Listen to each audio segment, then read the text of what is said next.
the diplomatic community, of course, we continue to engage them as far as his contributions, as far as international relations is concerned to Namibia. Now, Ambassador Hinyangerwa Asheeke represented Namibia in the United States of America following the country's independence in 1990.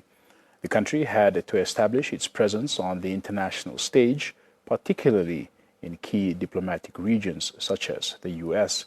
As the Namibian ambassador to the United States in the early years of Namibia's independence, Ambassador Asheeke was tasked with several critical diplomatic and representational duties. Ambassador Asheeke now joins us to reflect on his tenure in the U.S. under the leadership of founding President Dr. Sam Shafishuna Nujoma.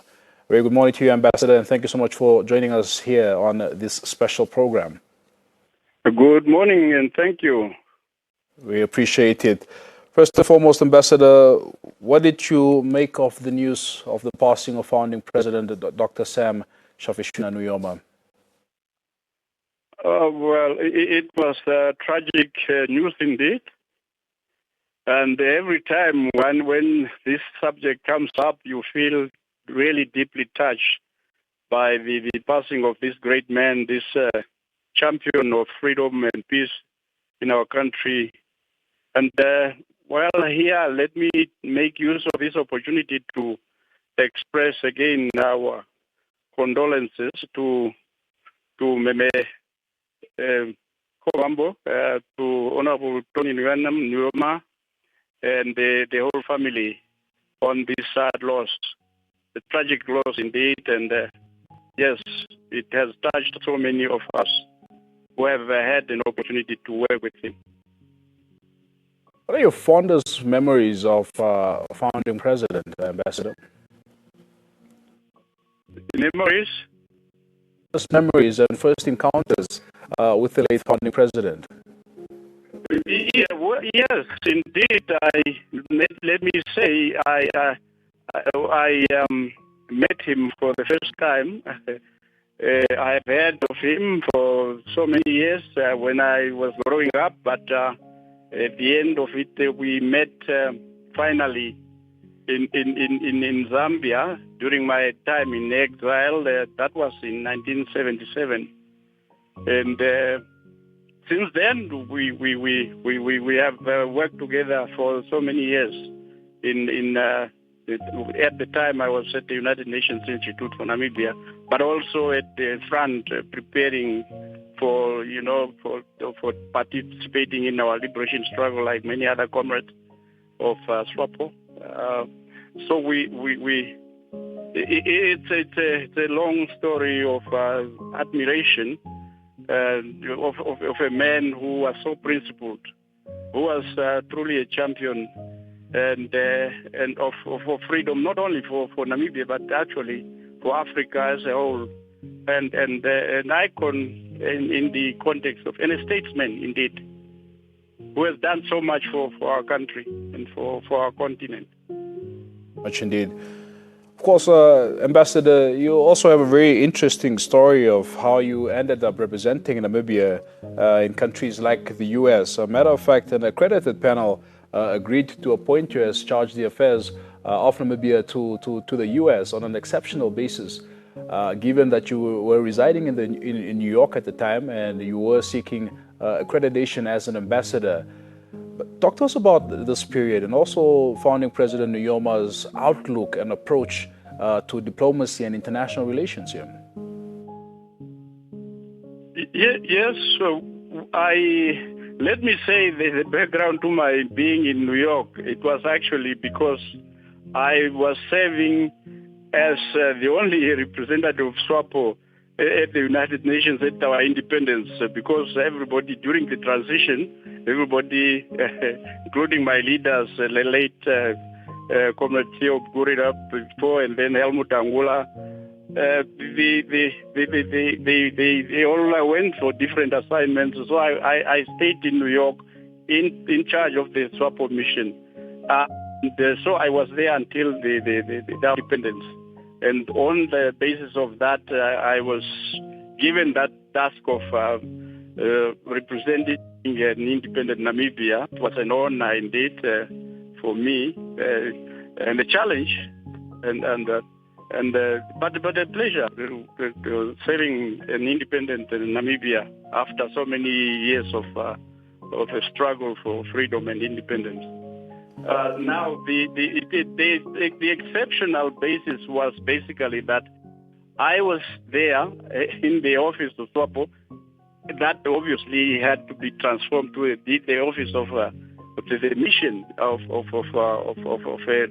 Namibia, and this was not only in the UN; it was also at the United Nations. The mission was called Permanent Observer Mission of Namibia to the United Nations, but I was also at the same time a representative of Namibia in Washington. So the government decided to give me the assignment of opening both the mission to the UN and the embassy in Washington.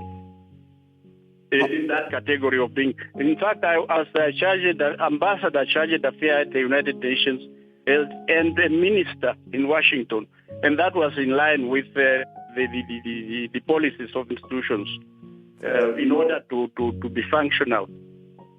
The task you had there at that point in time, that was was it 1991, yes? Excuse me? Was that in 1991, Ambassador? Yeah, yes. Talk to us about how daunting a task that was. You know, here you were setting up a foreign mission in one of the biggest countries in the world, the United States. I believe President George H.W. Bush, father of George W. Bush, was president at that point in time. Talk to us about, how daunting a task it was. Hello, can you ask that question again? Ambassador, can you hear me?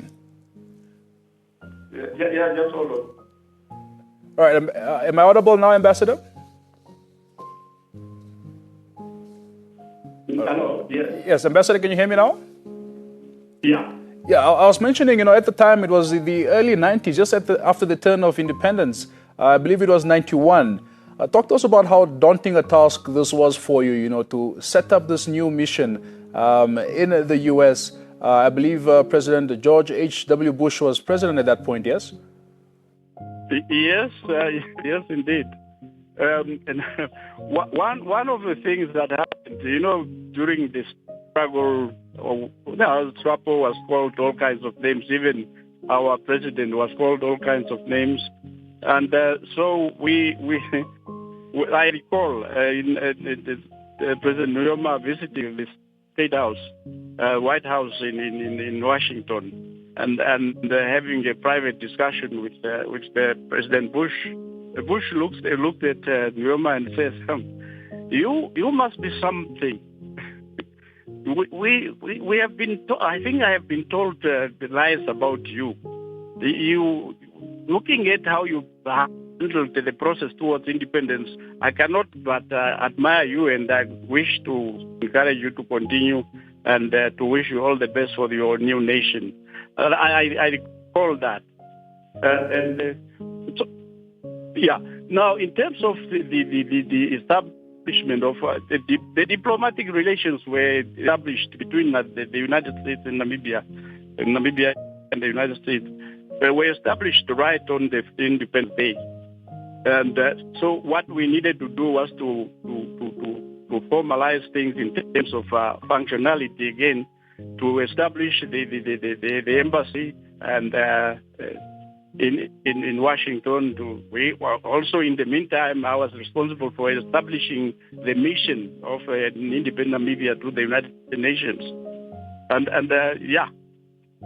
this included the procurement of buildings for both purposes, and discussing various issues relating to our country and how we intend to cooperate. Now, the guiding principle here,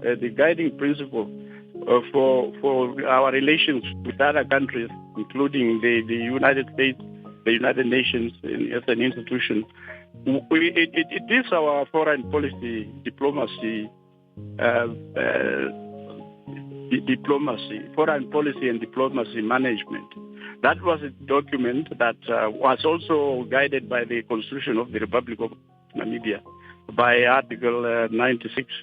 So that was how we proceeded to establish bilateral relations, not only in Washington, but mind you, I was also an ambassador in Ethiopia and an ambassador to Germany.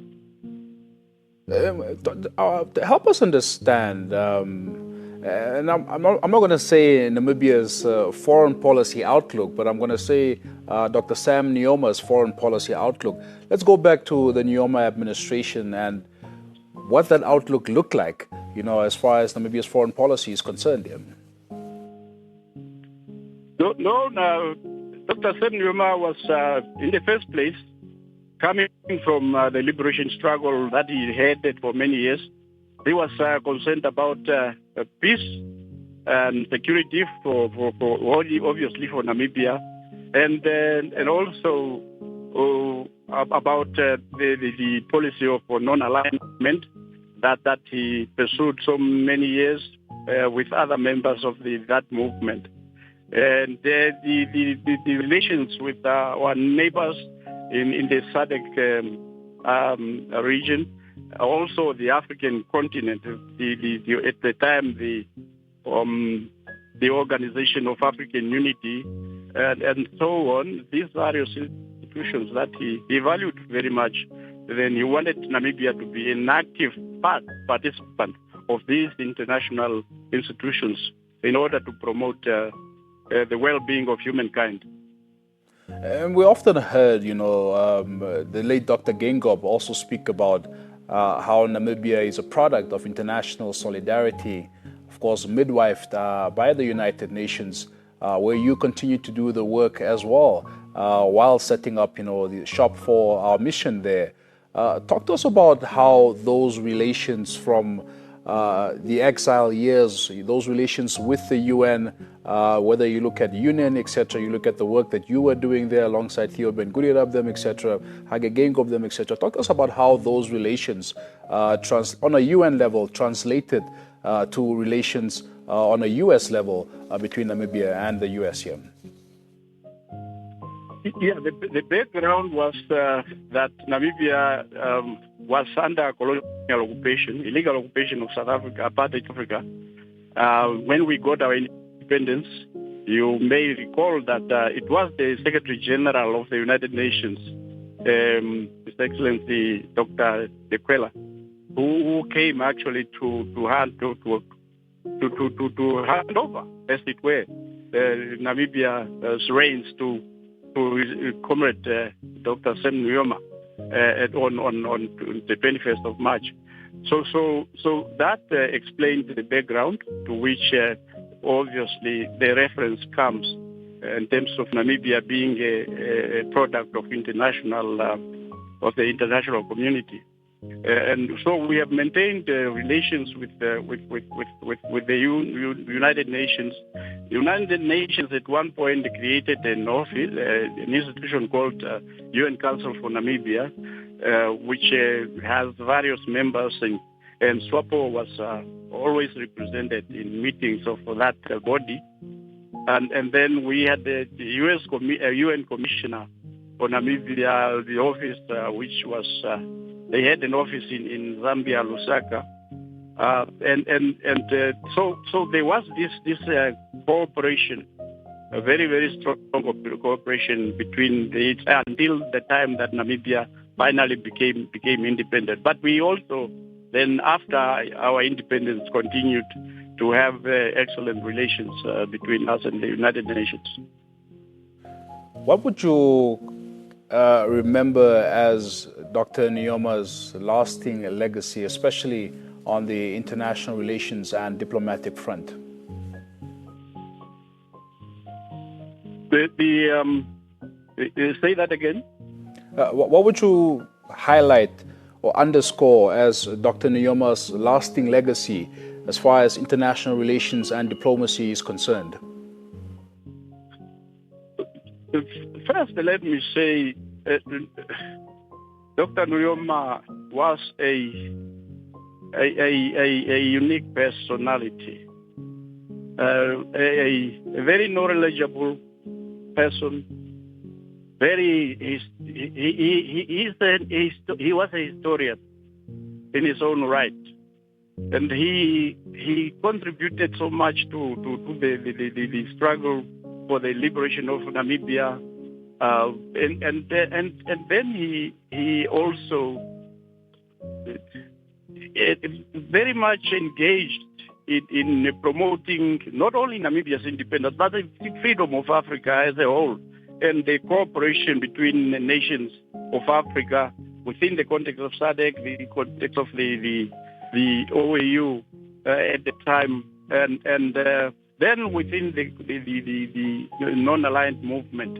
These are all fora where President Nujoma made his tremendous contribution that will be part of his legacy for Namibia, for Africa, and for the whole. He was a statesman, let me say that. His statement, he was recognized by even those that did not necessarily like him, but they recognized him as a force. He had a presence that was admired by so many, including those that not necessarily supported our struggle during the struggle for the liberation of Namibia. Ambassador Asheeke, thank you so much for taking the time out to speak to us and share your stories, your encounters, your reflections of the late founding president, Dr. Sam Nujoma. We certainly appreciate it and we wish you all the best here.